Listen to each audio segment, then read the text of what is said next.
ನಮಸ್ಕಾರ ಸ್ನೇಹಿತರೆ. ಇವತ್ತಿನ ನಮ್ಮ ವಿಡಿಯೋದಲ್ಲಿ ನಾವು ಕರ್ನಾಟಕದ ಒಂದು ಅದ್ಭುತ ದೇವಾಲಯವನ್ನು ನೋಡೋಣ. ಬೇಳೂರು ಚೆನ್ನಕೇಶವ ದೇವಸ್ಥಾನ. ಈ ದೇವಾಲಯವು 900 ವರ್ಷಗಳ ಹಿಂದಿನಲ್ಲಿಯೇ ನಿರ್ಮಿಸಲ್ಪಟ್ಟಿದೆ. ಆದರೆ ಅದರ ಶಿಲ್ಪಗಳು, ಕಂಬಗಳು ಮತ್ತು ರಥಗಳು ಇಂದಿಗೂ ಜೀವಂತವಾಗಿರುವಂತೆ ಕಾಣುತ್ತವೆ. ಇಲ್ಲಿನ ಪ್ರತಿಯೊಂದು ಶಿಲ್ಪವೂ ತನ್ನದೇ ಆದ ಕಥೆಯನ್ನು ಹೇಳುತ್ತದೆ.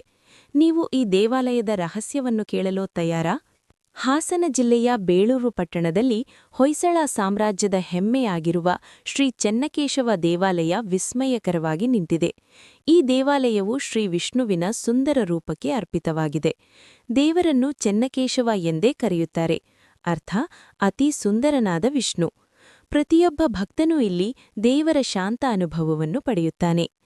ಕ್ರಿಸ್ತಶಕ 1117ರಲ್ಲಿ ಹೊಯ್ಸಳ ರಾಜ ವಿಷ್ಣುವರ್ಧನ ತನ್ನ ವಿಜಯದ ಸಂಕೇತವಾಗಿ ಈ ದೇವಾಲಯವನ್ನು ನಿರ್ಮಿಸಿದರು. ಆದರೆ ಇಲ್ಲಿ ಒಂದು ಕುತೂಹಲಕಾರಿ ವಿಚಾರ ಇದೆ.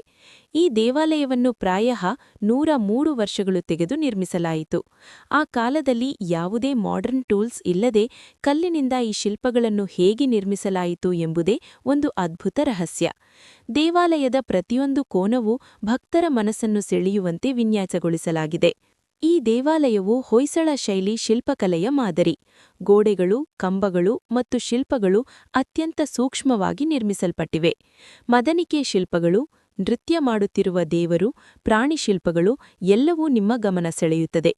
ಕೆಲವು ಕಂಬಗಳು ಇಂತಹ ವಿನ್ಯಾಸದಲ್ಲಿ ನಿರ್ಮಿತವಾಗಿವೆ, ನೀವು ಸ್ಪರ್ಶ ಮಾಡಿದರೆ ಸ್ವಲ್ಪದಷ್ಟು ಲಘುವಾಗಿ ಚಲಿಸುವಂತೆ ತೋರುತ್ತದೆ. ಪ್ರತಿಯೊಂದು ಶಿಲ್ಪವೂ ಪೌರಾಣಿಕ ಕಥೆಗಳನ್ನು ಹೇಳುತ್ತಿದ್ದು, ಕಲ್ಲಿನಲ್ಲಿ ಬರೆದಿರುವ ದೇವರ ಕಥೆಗಳಂತೆ ಅನುಭವವಾಗುತ್ತದೆ.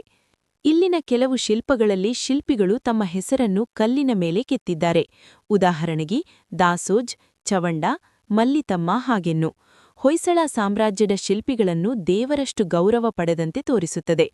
ಈ ಶಿಲ್ಪಗಳು ಶತಮಾನಗಳ ನಂತರವೂ ಜೀವಂತವಾಗಿವೆ ಮತ್ತು ಪ್ರತಿಯೊಬ್ಬ ವೀಕ್ಷಕನಿಗೆ ಅದ್ಭುತ ಅನುಭವ ನೀಡುತ್ತವೆ. ಪ್ರತಿದಿನವೂ ಬೆಳಗ್ಗೆಯಿಂದಲೇ ಇಲ್ಲಿ ಪೂಜೆ ನಡೆಯುತ್ತವೆ. ದೇವರನ್ನು ನಿತ್ಯ ಆರಾಧಿಸಿ ಭಕ್ತರು ತಮ್ಮ ಶ್ರದ್ಧೆಯನ್ನು ತೋರಿಸುತ್ತಾರೆ. ವಿಶೇಷವಾಗಿ ರಥೋತ್ಸವ ಸಮಯದಲ್ಲಿ ದೇವಾಲಯವು ಜೀವಂತ ಇತಿಹಾಸವಾಗಿ ಬದಲಾಗುತ್ತದೆ. ಈ ಸಂದರ್ಭದಲ್ಲಿ ಲಕ್ಷಾಂತರ ಭಕ್ತರು ದೇವರನ್ನು ಕಾಣಲು ಬರುತ್ತಾರೆ ಮತ್ತು ಪುರಾತನ ಹೊಯ್ಸಳ ಶಿಲ್ಪಕಲೆ, ಸಾಂಸ್ಕೃತಿಕ ವೈಭವವನ್ನು ಮೆಚ್ಚುತ್ತೇವೆ. ಬೇಳೂರಿನ ಶಾಂತ ವಾತಾವರಣ, ದೇವಾಲಯದ ಹಸಿರು ಪರಿಸರ, ನದಿ ತೀರದಲ್ಲಿ ಬಿದ್ದಿರುವ ಬೆಳಕು ಮತ್ತು ಶಿಲ್ಪಗಳ ನಡುವೆ ಬೀಳುವ ಸೂರ್ಯಕಿರಣಗಳು ಎಲ್ಲವೂ ಭಕ್ತರಿಗೆ ಒಂದು ಶಾಂತಿ ಮತ್ತು ಪವಿತ್ರತೆಯ ಅನುಭವ ನೀಡುತ್ತದೆ. ದೇವಾಲಯದ ಪರಿಸರವನ್ನು ನೋಡುವಾಗ ನೀವು ಭಾವಿಸುತ್ತೀರಿ, ಇದು ಕೇವಲ ದೇವಾಲಯವಲ್ಲ, ಒಂದು ಬದುಕಿನ ಅನುಭವ. ಇದು ಕೇವಲ ದೇವಸ್ಥಾನವಲ್ಲ, ಕರ್ನಾಟಕದ ಹೆಮ್ಮೆ ಮತ್ತು ಭಾರತದ ಕಲ್ಲಿನ